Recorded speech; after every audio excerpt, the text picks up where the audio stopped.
get started. जय हिंद दोस्तों, मैं आपका अपना दोस्त डीके। तो आप सभी दोस्तों का सोल्जर फिजिकल अकेडमी में हार्दिक स्वागत है। तो दोस्तों, आज अपने बात करने वाले हैं महाराणा राज सिंह के बारे में। तो सबसे पहले दोस्तों बात करें, राज सिंह का जो शासनकाल है 1652 से लेकर 1680 के मध्य। आगे दोस्तों बात करें राज सिंह के बारे में, तो आपको ध्यान होगा दोस्तों, जो महाराणा राज सिंह है इनको मुख्य रूप से दो उपाधियां प्राप्त थी। एक तो विजय कटकातु, यानी बहुत सारे युद्धों में विजय हुए थे, इसलिए इन्हें विजय कटकातु कहा जाता है। और दूसरी उपाधि हाइड्रोलिक रूलर, यानी पानी की व्यवस्था करने के कारण इन्हें क्या कहा जाता है, हाइड्रोलिक रूलर। तो सबसे पहले उपाधि के बारे में बात करें अपने, तो कौन सी थी? एक तो विजय कटकातु, कौन सी है? विजय कटकातु। और दूसरी उपाधि का नाम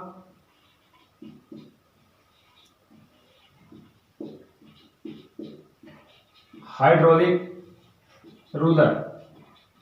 कौन सी है? हाइड्रोलिक रूलर, यानी पानी की व्यवस्था करने के कारण इन्हें क्या कहा जाता है, हाइड्रोलिक रूलर।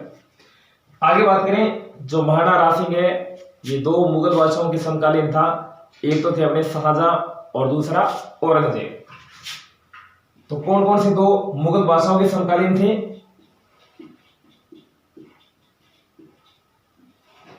एक तो थे अपने शाहजहां और दूसरा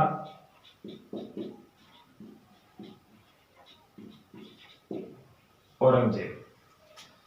तो शाहजहां है ये जहांगीर के पुत्र थे, और जहांगीर को आपको पता होगा सलीम कहा जाता है, और शाहजहां क्या कहा जाता है, खुर्रम।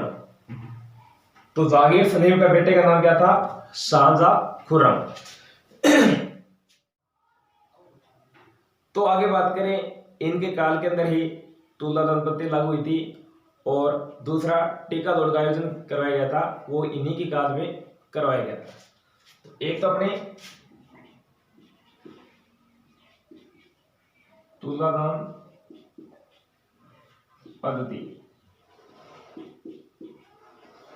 और दूसरा टीका दौड़। तो दोस्तों मैं आपको बता देता हूं, तुलादान पद्धति क्या होती है, यानी मनुष्य के तौल के बराबर किसी द्रव्य या पदार्थ को तोलना क्या कहलाता है, तुलादान पद्धति।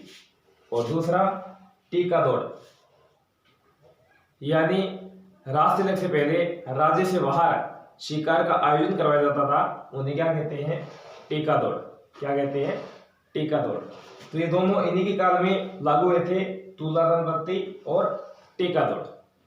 तो आगे इसके बाद बात करें, जो राज सिंह के प्रति औरंगजेब विरोधी हो गया था, तो उन औरंगजेब का विरोधी होने के जो प्रमुख कारण हैं उनके बारे में अपने चर्चा करते हैं।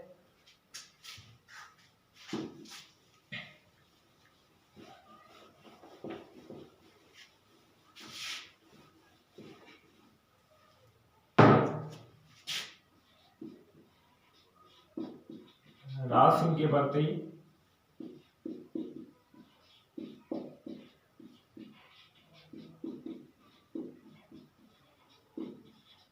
औरंगजेब का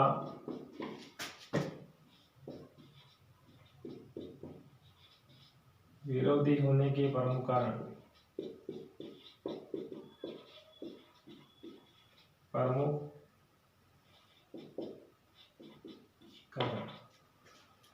तो राज सिंह के प्रति औरंगजेब का विरोधी होने के जो प्रमुख कारण थे उनके बारे में हम चर्चा करते हैं। तो सबसे पहला जो कारण था,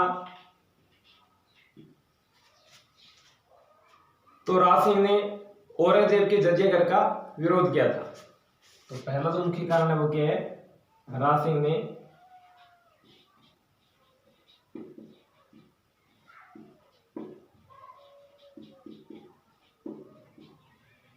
औरंगजेब के जजिया कर का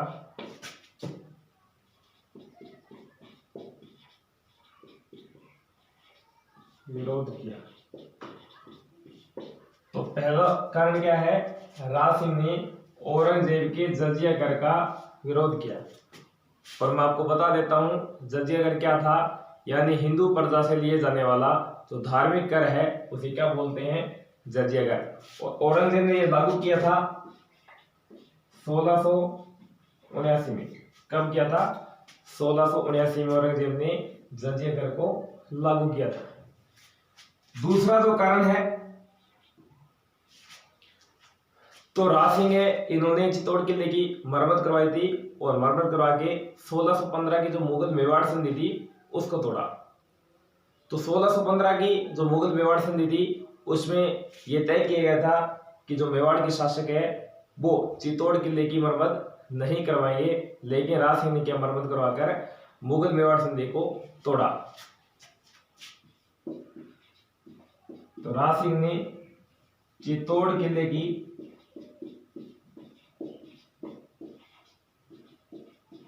मरम्मत करवाई और 5 फरवरी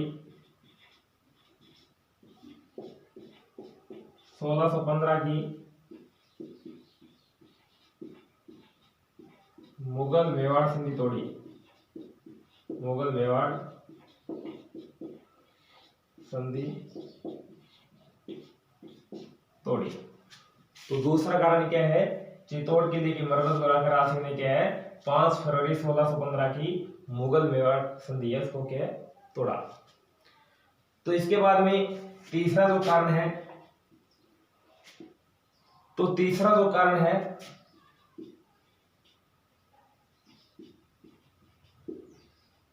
राज सिंह ने मारवाड़ के राजा अजीत सिंह की सहायता की।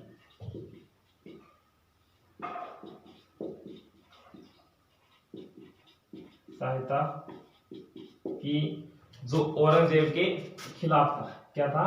जो औरंगजेब के खिलाफ था। तो राज सिंह ने मारवाड़ के राजा अजीत सिंह की सहायता की जो औरंगजेब के खिलाफ था। और दोस्तों अजीत सिंह है जसवंत सिंह के पुत्र का नाम क्या था? अजीत सिंह। तो चौथा जो कारण देखें दोस्तों अपने, तो ध्यान रखना दोस्तों, राज सिंह ने मारवाड़ के अजीत सिंह की जो सहायता की है इसे क्या कहा जाता है, तो मेवाड़ मारवाड़ का राठौड़ सिसोदिया गठबंधन कहा जाता है। क्या कहा जाता है? मेवाड़ मारवाड़ का राठौड़ सिसोदिया गठबंधन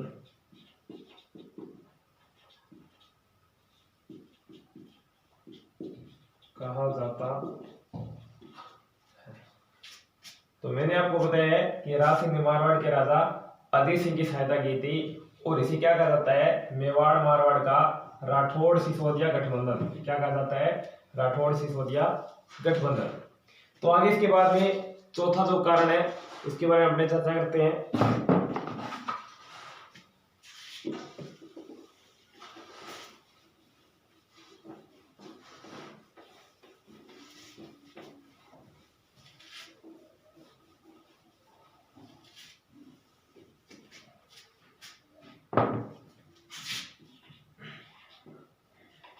चौथे कारण की बात करें दोस्तों अपने, तो राज सिंह है 1671 में मथुरा वृंदावन से क्या है हिंदू देवी देवताओं की 2 मूर्तियां लेके आया था। एक तो अपने श्रीनाथ जी की मूर्ति थी और दूसरी द्वारकाधीश की मूर्ति। और उन मूर्तियों के मेवाड़ में लाकर स्थापित करवा दिया था। जो श्रीनाथ जी की मूर्ति है वो तो अपने नाथ द्वारा सिहारनाथ द्वारा राजसमंद में स्थापित करवाई थी और द्वारकाधीश की मूर्ति है वो कांकरौली राजसमंद में स्थापित करवाई थी। तो राज सिंह ने 1671 में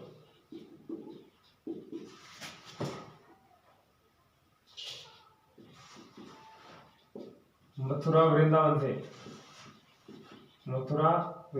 से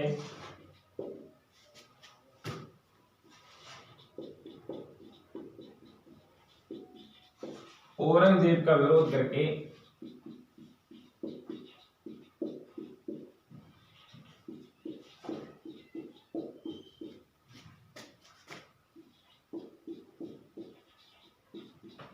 दो मूर्तियां मेवाड़ लेकर आया। तो ये दो मूर्तियां कौन कौन सी थी? एक तो अपनी श्रीनाथ जी की मूर्ति, तो कहां स्थापित करवाई थी? सिहार। तो कहां पड़ता है? नाथद्वारा राजमहल में। और दूसरी मूर्ति थी अपनी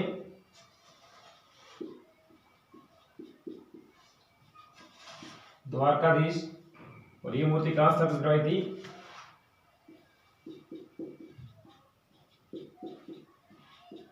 कांकरोली राजमहल में। कहां स्थापित करवाई थी? कांकरोली राजमहल में। तो मैंने आपको बताया है कि राज सिंह ने 1671 ईस्वी में मथुरा वृंदावन से औरंगजेब का विरोध करके दो मूर्तियां मेवाड़ लेकर आया था। एक श्रीनाथ जी मूर्ति थी और दूसरी द्वारकाधीश। श्रीनाथ जी मूर्ति है वो सिंहाड़नाथ द्वारा राजमहल में स्थापित करवाई थी, और द्वारकाधीश की मूर्ति कांकरोली राजमहल में स्थापित करवाई थी। तो पांचवा जो मुख्य कारण है उनके बारे में अपने बात करते हैं। तो राज सिंह का जो विवाह हुआ था किशनगढ़ के राजा रूप सिंह की पुत्री चारुमती से, जिससे कि औरंगजेब विवाह करना चाहते थे। तो राज सिंह ने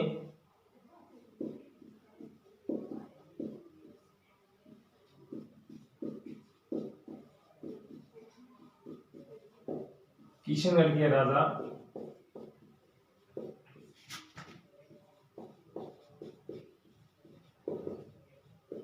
रूप सिंह की पुत्री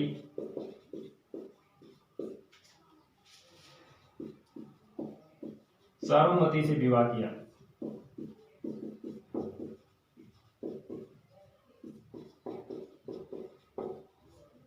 जिससे कि औरंगजेब करना चाहते थे। तो आगे दोस्तों बात करें तो राज सिंह है, इनका एक सेनापति था जिसका नाम था रतन सिंह चुड़ावत। तो उनको क्या है किशनगढ़ पर आक्रमण करने के लिए भेज देते हैं। तो उनकी नई नई शादी हुई थी अपने रतन सिंह चुड़ावत की। तो अपनी पत्नी की याद में वह युद्ध नहीं करना चाहते थे, क्योंकि अभी तो नई शादी हुई है, उनके हाथों की मेहंदी भी नहीं उतरी थी। और उस समय क्या राज सिंह ने किशनगढ़ पर आक्रमण करने के लिए भेज दिया था। तो उन्होंने अपनी पत्नी की याद में जब आक्रमण करने के लिए गए थे उस समय एक विश्वास पात्र सैनिक को भेजा कि आप मेरे रानी के पास जाओ और कुछ ऐसी निशानी लेकर आओ ताकि उनकी याद में मैं युद्ध कर सकूं। तो तब वह विश्वास पात्र सैनिक हाड़ी रानी सहल कौर के पास आता है, जो कि रतन सिंह चुड़ावत की पत्नी थी। और उनको आकर बोलता है कि जो रतन सिंह चुड़ावत है उन्होंने कुछ निशानी के रूप में मांगा है ताकि वह युद्ध कर सके। तो तब हाड़ी रानी सहल कौर ने क्या है अपना शीश काटकर रतन सिंह चुड़ावत को दे दिया और बोला यह थाल में सजाकर मेरे पति देव को दे देना। तो रतन सिंह चुड़ावत के पास वो सैनिक जाता है कटा हुआ सिर लेकर, और जैसे ही रतन सिंह चुड़ावत अपनी रानी का कटा हुआ सिर देखते हैं तो बोलते हैं हाय रानी तूने ये क्या कर दिया। और क्या है गुस्से गुस्से के अंदर दुश्मनों पर टूट पड़ता है और युद्ध में विजयी हो जाता है, लेकिन वीर गति को प्राप्त हो जाते हैं। तो आगे बात करें दोस्तों तो इन्हीं के ऊपर आपको पता होगा जो मेघराज मुकुल है उन्होंने इनके ऊपर एक कविता लिखी थी और उस कविता का नाम था सेनानी। क्या नाम था? सेनानी। चुंडावत ने मांगी सेनानी सिर काट दे दियो शतरानी। तो इस पर जो कविता लिखी थी वो किसने लिखी थी? मेघराज मुकुल ने।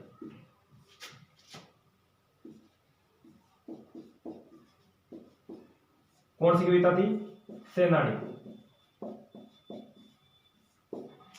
तो मेघराज मुकुल है, इनकी कविता क्या नाम था? सेनानी। तो आगे बात करें जो रतन सिंह चुड़ावत है उनकी रानी का नाम क्या था? हाड़ी रानी सहल कंवर। क्या नाम था? हाड़ी रानी सहल कंवर। और हाड़ी रानी सहल कंवर का जो स्मारक बना हुआ है वो कहां बना हुआ है? सदुमर उदयपुर में। इनका जो स्मारक बना हुआ है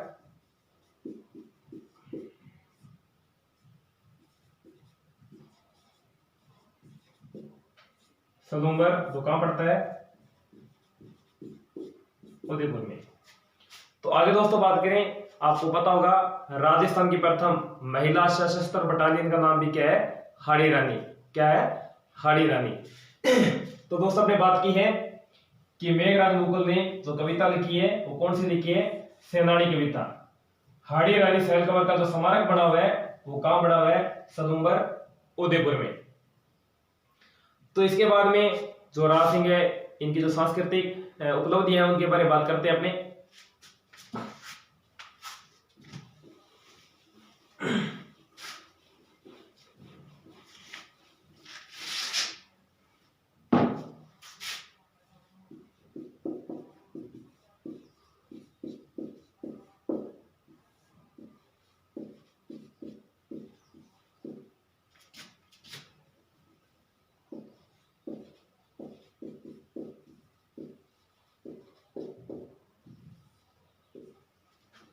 तो सबसे पहले बात करें, इन्होंने श्रीनाथ जी का मंदिर बनाया था।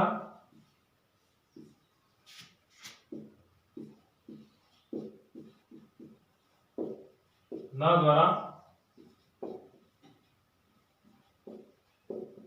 राजसमंद। तो श्रीनाथ जी का मंदिर का निर्माण कहां करवाया था? ना द्वारा राजसमंद में। आगे बात करें,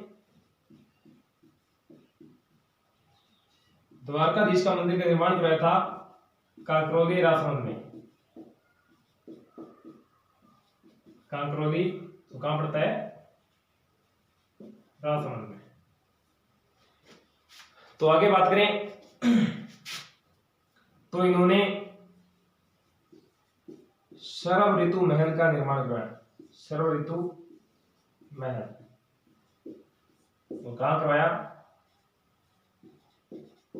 उदयपुर में। इसके अलावा अंबा माता का मंदिर, अंबा माता का मंदिर बनाया था और ये भी कहां पड़ता है? उदयपुर में। कहां पड़ता है? उदयपुर में। तो दोस्तों आपने बात की है जो राज सिंह उनकी सांस्कृतिक उपलब्धियों के बारे में। तो श्रीनाथ जी का मंदिर नाथद्वारा राजसमंद में बनाया था। द्वारकाधीश का मंदिर कांकरोली राजसमंद में। शरव ऋतु महल उदयपुर में और अंबा माता का मंदिर उदयपुर में।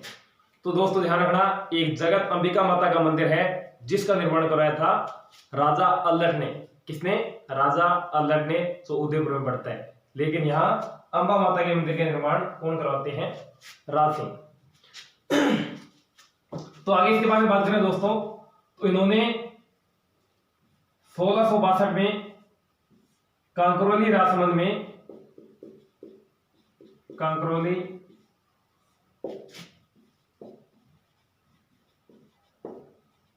राजसमंद में राजसमंद झील का निर्माण करा। राजसमंद झील का निर्माण करवाया। तो 1662 ईस्वी में कांकरोली राजसमंद के अंदर क्या है? राजसमंद झील का निर्माण भी करवाया। तो इसके अलावा दोस्तों बात करें आगे, तो त्रिमुख बावड़ी का निर्माण भी इन्होंने करवाया था। त्रिमुख बावड़ी, तो इसका निर्माण भी कहां करवाया था? उदयपुर में। कहां करवाया था? उदयपुर। इसके अलावा बात करें, जाना सागर तालाब का निर्माण भी कराया था और वो भी कहां करवाया था? उदयपुर में। जाना सागर तालाब, और ये भी कहां पड़ता है? उदयपुर। तो दोस्तों अभी तक हमने बात की है कि श्रीनाथ जी का मंदिर नाथद्वारा राजसमंद में, द्वारकाधीश का कांकरोली राजसमंद में, शरव ऋतु महल उदयपुर में, अंबा माता का मंदिर उदयपुर में, 1662 में कांकरोली राजसमंद में राजसमंद झील का निर्माण करवाया। त्रिमुखी बावड़ी का निर्माण करवाया था उदयपुर में। जाना सागर तालाब का निर्माण भी करवाया था उदयपुर में। तो इसके अलावा बात करें दोस्तों, राज सिंह के जो दरबारी कवि थे उनके बारे में चर्चा करते हैं अपने। तो जल्दी दोस्तों स्क्रीनशॉट ले लीजिए।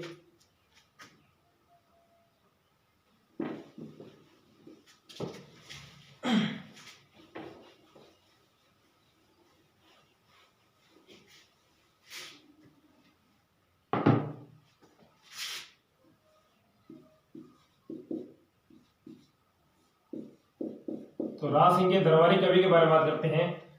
तो सबसे पहले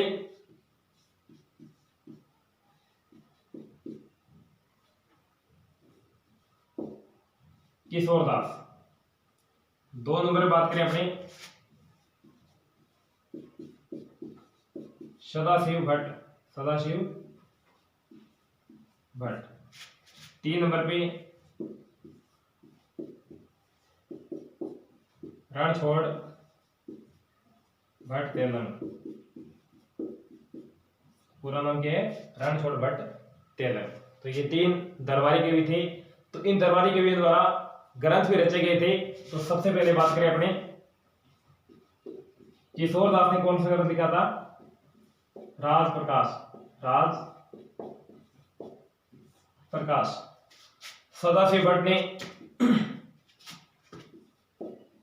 राज रत्नाकर। कौन सा? राज रत्नाकर। रणछोड़ भट्ट तेलंग ने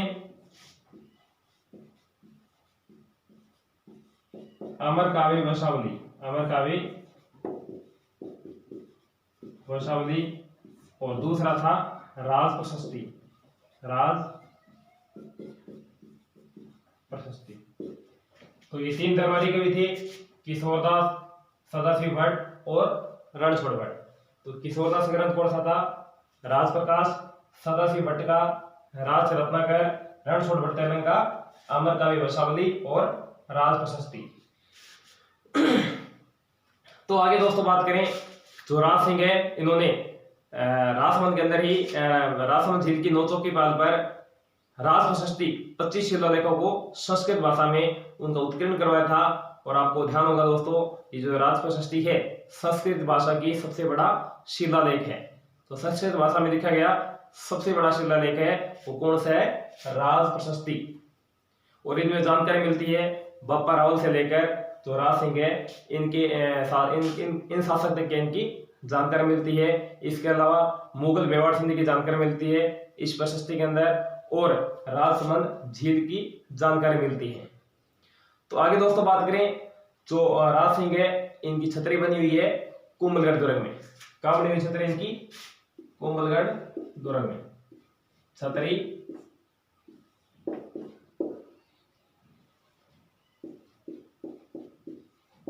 कुंभलगढ़ दुर्ग में।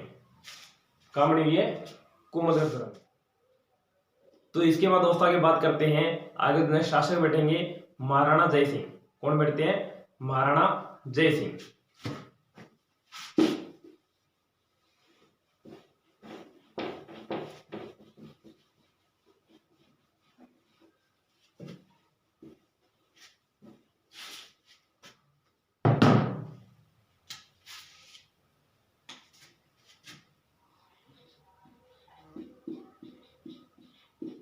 महाराणा जय सिंह। तो इनका जो शासनकाल रहता है 1680 से लेकर 1698। तो महाराणा जय सिंह है, इनकी महत्वपूर्ण बात एक ही है, तो आपको पता होगा, इन्होंने गोमती नदी पर बांध बनाकर जयसमंद झील का निर्माण करवाया था।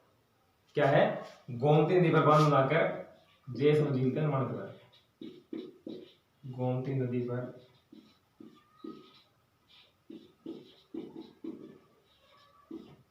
बांध बनाकर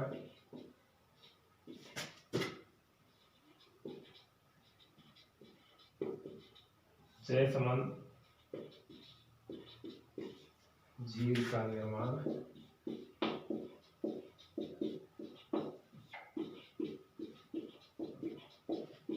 करवाया।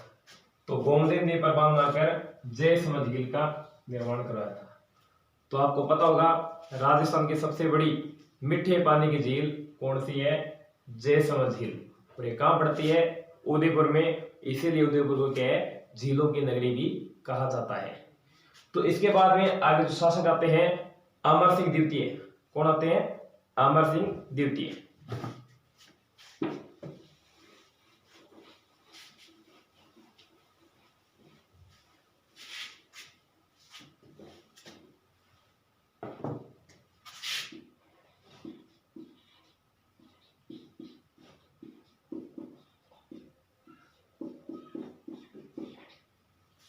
तो सबसे पहले इनका शासनकाल देखें अपने 1698 से लेकर 1710 के मध्य। तो इनके काल के अंदर आपको पता होगा एक समझौता हुआ था जिसे क्या कहा जाता है, देवबारी समझौता। तो कब होता है देवबारी समझौता? 1708 में देवबारी समझौता। और ये जो समझौता है, देवबारी समझौता है, ये मुगल बादशाह बहादुर शाह प्रथम के खिलाफ किया गया था और इसके अंदर 3 राज्य शामिल थे। तो सबसे पहले बात करें हम दोस्तों अपने मेवाड़, 2 नंबर बात करें आमेर और 3 नंबर पे मारवाड़।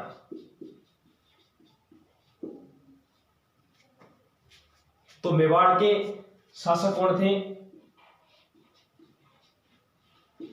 अमर सिंह द्वितीय। कौन थे? अमर सिंह सेकंड। आमेर के सवाई जयसिंह। सवाई जयसिंह दोस्तों ध्यान रखना, सवाई जयसिंह, ये सवाई जयसिंह द्वितीय भी कहा जाता है। और प्रथम है वो क्या है, जो मिर्जा राजा जयसिंह है उन्हें प्रथम कहा जाता है। और सवाई लग गया, वहां को क्या होगा, ये जयसिंह द्वितीय। आगे बात करें मारवाड़ के अजीत सिंह। कौन थे मारवाड़ के? अजीत सिंह। तो दोस्तों ये जो समझौता है इसके अंदर मेवाड़ के अमर सिंह द्वितीय, आमेर के सवाई जयसिंह और मारवाड़ के अजीत सिंह शामिल हुए थे। तो इस समझौते के अंतर्गत कुछ शर्तें रखी गई थी। तो उन शर्तों के बारे में बात करते हैं, कौन कौन सी शर्तें रखी गई थी।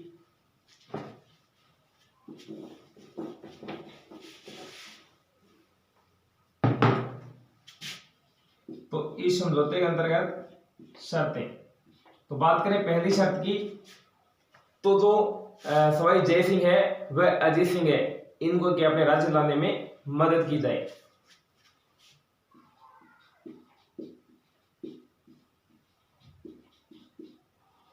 सवाई जयसिंह वह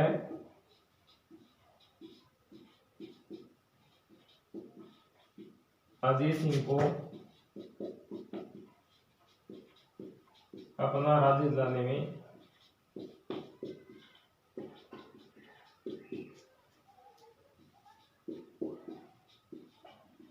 मदद की जाए।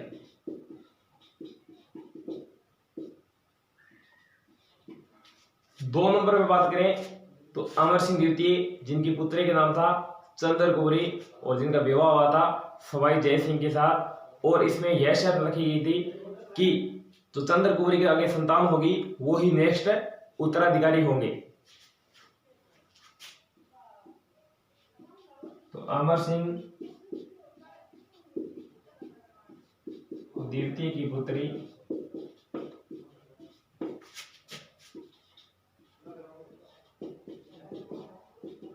चंद्रगौरी का विवाह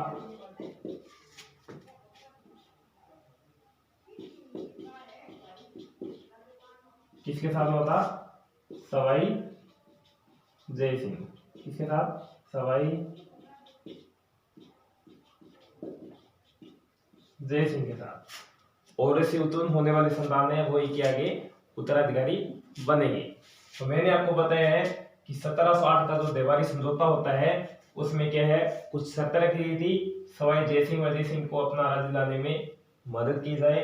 और दूसरा, अमर सिंह द्वितीय की पुत्री चंद्रगौरी का विवाह सवाई जयसिंह के साथ हुआ था और होने वाली संतान वो के आगे उत्तराधिकारी बनेंगे। तो आगे बात करें, इसके बाद में जो नेक्स्ट शासक आते हैं संग्राम सिंह द्वितीय। कौन आते हैं? संग्राम सिंह द्वितीय।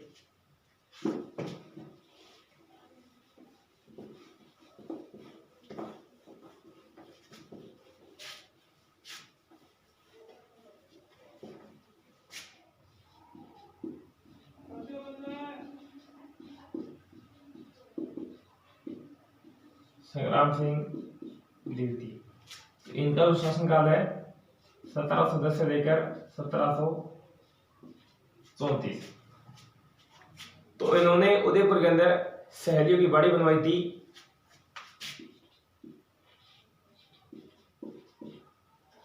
उदयपुर में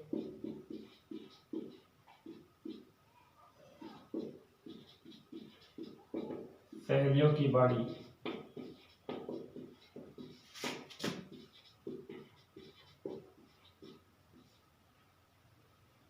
बनवाई।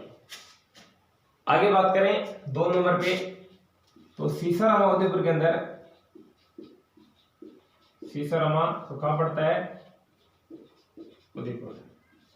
तो यहां एक मंदिर का निर्माण कराया था और उस मंदिर का नाम था वैद्यनाथ मंदिर। वैद्यनाथ मंदिर का निर्माण। इसके बाद बात करें, आपको पता होगा जो वैद्यनाथ प्रशस्ति है, इसके जो रचयिता थे वो कौन थे? रूप भट्ट। वैद्यनाथ प्रशस्ति के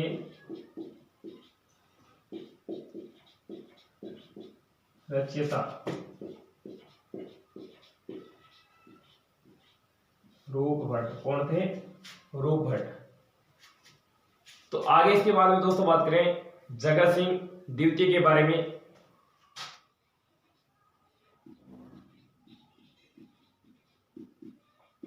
जगत सिंह द्वितीय, इनका जो शासनकाल रहता है 1734 से लेकर 1778 के बीच।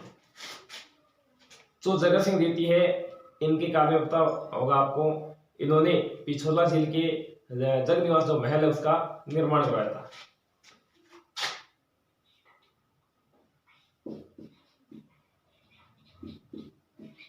पिछोला झील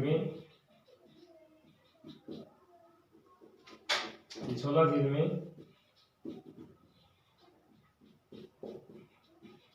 जगनिवास महल का निर्माण। तो इसके बारे में बात करें दोस्तों, इनका एक दरबारी कवि था जिसका नाम था नेकराम। क्या नाम था?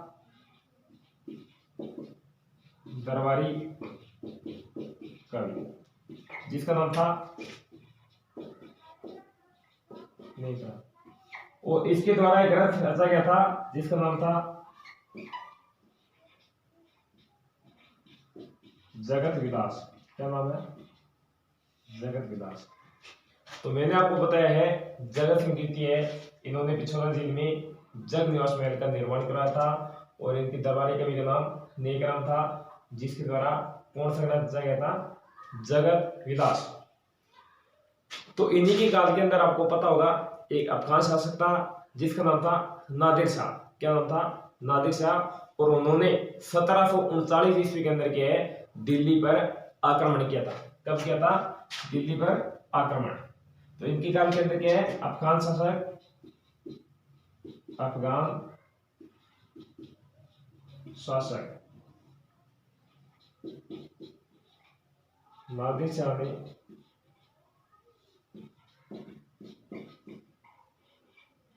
1739 ईस्वी में दिल्ली पर आक्रमण किया।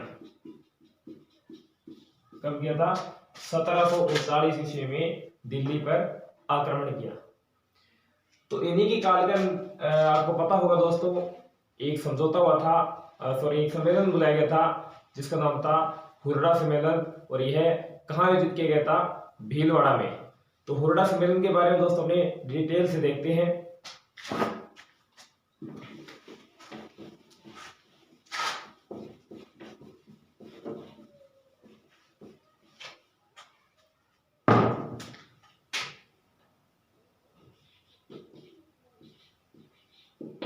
हुर्रा सम्मेलन, तो हुर्रा सम्मेलन कहाँ आयोजित हुआ था? भीलवाड़ा में। और कब हुआ था? भीलवाड़ा में। और कब होता है ये? 17 जुलाई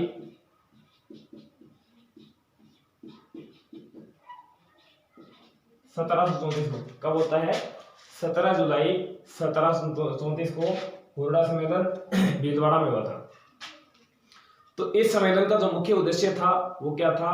मराठों के प्रसार को रोकना तथा जय सिंह द्वितीय द्वारा सभी राजपूत राजाओं को इसके अंदर इकट्ठा करना। क्या है? इसके अंदर इकट्ठा करना। तो ये जो सम्मेलन बुलाया गया था वो किसके द्वारा बुलाया गया था? जय सिंह द्वितीय द्वारा। किसके द्वारा? जय सिंह द्वितीय द्वारा बुलाया गया।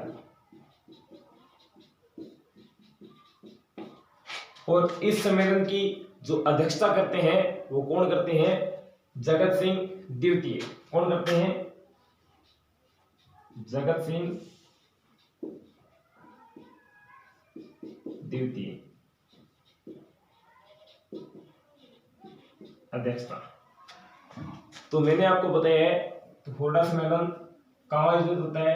भीलवाड़ा में। कब बुलाया गया था? 17 जुलाई 1734 ईस्वी को। और किसके द्वारा ये बुलाया गया था? जय सिंह द्वितीय के द्वारा बुलाया गया था। और इसकी अध्यक्षता कौन करते हैं? जगत सिंह द्वितीय। तो इस सम्मेलन के अंदर के शासक वो शामिल हुए थे राजस्थान के, तो उनके बारे में दोस्तों अपने देखते हैं।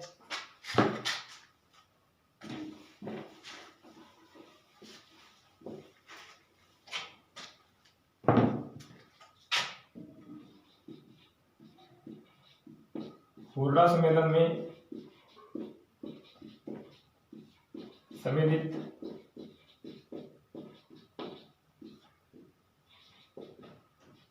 शासक या राजा।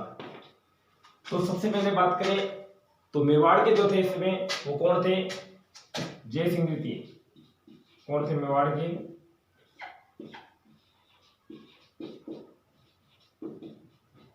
जय सिंह द्वितीय। आगे बात करें मारवाड़ की, तो मारवाड़ के थे अभय सिंह। कौन थे? अभय सिंह। तो जय सिंह द्वितीय और अभय सिंह है, इन दोनों के बीच मतभेद चल रहा था कि अध्यक्ष कौन बने। लेकिन जो अध्यक्ष बने थे वो कौन बने थे हुरडा सम्मेलन के? जगत सिंह द्वितीय। इसके बारे में आगे बात करें अपने नागौर के, तो कौन थे? भगत सिंह। भगत सिंह। आगे भगत सिंह के बारे में बात करें दोस्तों अपने, तो बीकानेर के कौन थे अपने? जोरावर सिंह। कौन थे? बीकानेर के जोरावर सिंह। इसके बाद में आगे बात करते हैं हमने बीकानेर के बाद में बूंदी की बात करें,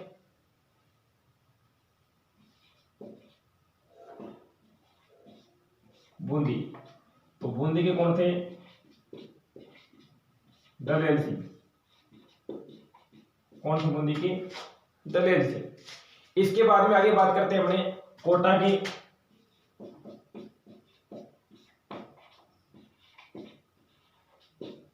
दुर्जन शाह। कौन थे? दुर्जन शाह। आगे बात करें इसके बाद में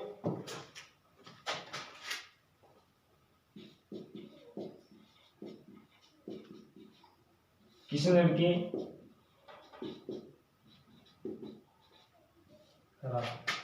इसके बाद अपने देखें तो करौली के थे वो कौन थे? गोपाल पाल। करौली के गोपाल पाल। तो इन राजाओं ने क्या है, जगत सिंह द्वितीय के काल के अंदर जो हुरडा सम्मेलन हुआ था जिसकी अध्यक्षता कौन की थी? जगत सिंह द्वितीय ने की थी। और ये किसके द्वारा बुलाया गया था? जय सिंह द्वितीय के द्वारा। और इस सम्मेलन के अंदर जो सम्मिलित हुए थे राजा वो कौन कौन थे? तो मेवाड़ के जय सिंह द्वितीय, मारवाड़ के अभय सिंह, नागौर के भगत सिंह, बीकानेर के जोरावर सिंह, बूंदी के दलेल सिंह, कोटा के दुर्जन शाह, किशनगढ़ के राज सिंह और करौली के गोपाल पाल। तो इस सम्मेलन के अंदर यह निर्णय लिया गया था कि वर्षा ऋतु के अंदर रामपुरा में क्या है, युद्ध किया जाएगा, मराठों के साथ क्या युद्ध किया जाएगा। तो दोस्तों अपने जगत सिंह द्वितीय के बारे में डिटेल से पढ़ लिया है। तो दोस्तों अगर आपको ये वीडियो पसंद आया हो तो वीडियो को लाइक करना, आगे दोस्तों में शेयर करना, और चैनल पर नए हो तो चैनल को सब्सक्राइब करना न भूलें। तो ठीक है दोस्तों, नेक्स्ट वीडियो फिर मिलते हैं, तब तक सभी को वंदे मातरम, जय Hind. Thanks for watching this video. Screen पर दिखाए गए वीडियो पर क्लिक करके वीडियो देखें। धन्यवाद।